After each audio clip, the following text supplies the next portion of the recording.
Richard II was a sea change play for Shakespeare. He just let the character go, follow what will. I do that when I allow it. I'm aware of it, but I try to keep these things, these communications with you, if you'll allow it, short. I have to pull the plug.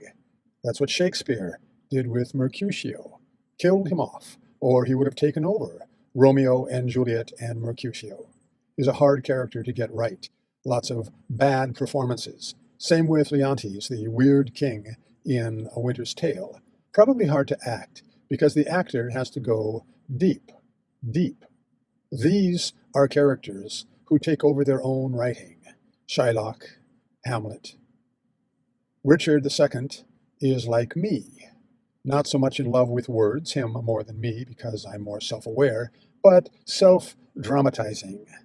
Psychic fluidity, not gender fluidity. I like my unit, no slack there, but who will we pretend to be today, now, in this particular moment? Peekaboo, catch me if you can, but you can't. Richard is a poet who wants to be a victim, a deeply unlikable character, but he is the hero. He shows this in the end, in his death. Was he weak before? He deserves to die, but he dies like a man. And all his false words come true, drawn together by the integrity of his death. Bear that in mind when you watch any of the many Richard II productions that are available online. He, Richard, like myself, is the hero. And then there's Falstaff, Sir John Falstaff, sweet Jack Falstaff, kind, true, valiant Jack Falstaff. He is absolutely a villain. Cowardly, lying, greedy, corrupt, selfish, whoring, thieving, and without conscience, but brilliantly likable. They say it, and it's true, that he is a genuinely great literary invention, infinite in his faculties like Hamlet, infinite in his variety like Cleopatra, almost impossible to play the role badly. Simon Russell Beale did that, though. Played it badly. Stinks, sucks, blows, P.U. I've been rewatching the BBC Henriade Hollow Crown from some years back. I liked it when it was new. The Henry VIs are good. Richard II is good. I don't really like Henry V, the play or the character, but the Henry IVs, awful, terrible. BBC. It's the direction, the director, moronic, because of the Falstaff, Beale. In every instance, Falstaff should be, a comic character. The Henry IVs are comedies. The misguided director milked them for pathos, as if they were drama. It's not drama, it's entertainment, historical and comical. There is drama in it for the entertainment value. It is not under any circumstance Shakespeare, in the sense of, we're doing Shakespeare.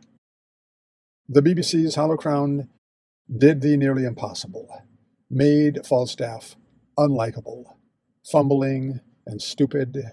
That takes a sort of talent, the way Heisenberg made the best meth.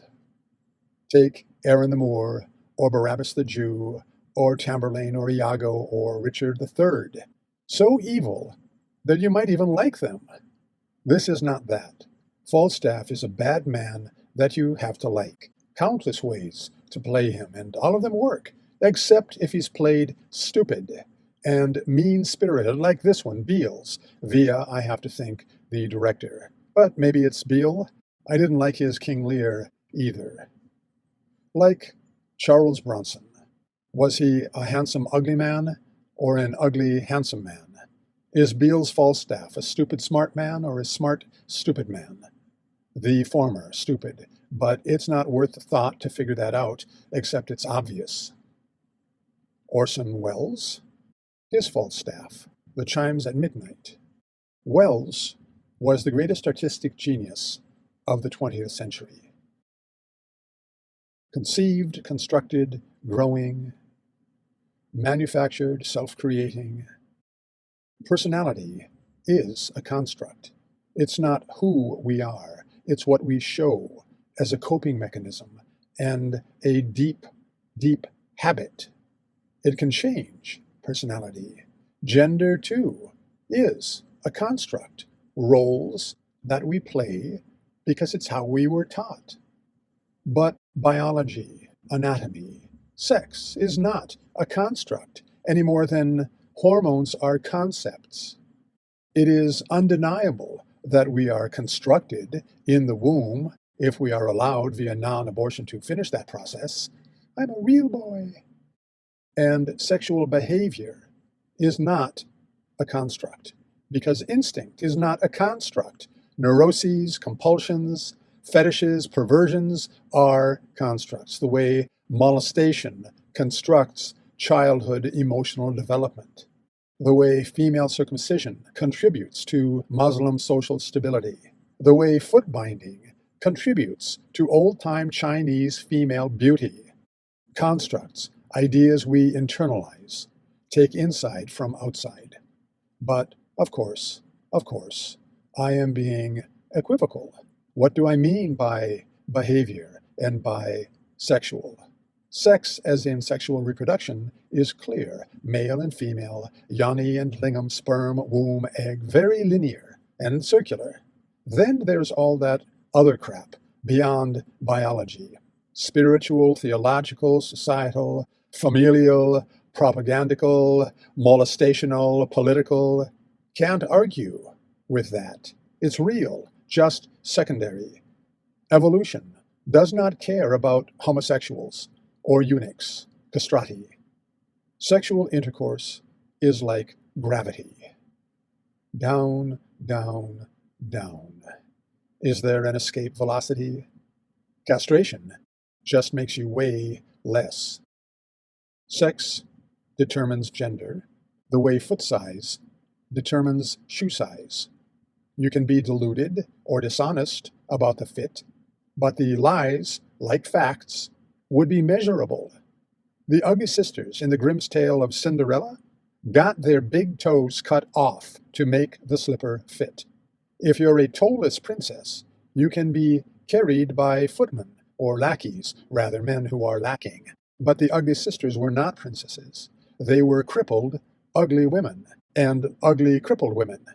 If that's not clear, and it is, cutting off body parts does not make anyone a princess. I've been wanting to get that off my chest about Falstaff, about Richard. Princesses are easy. It's a natural fit.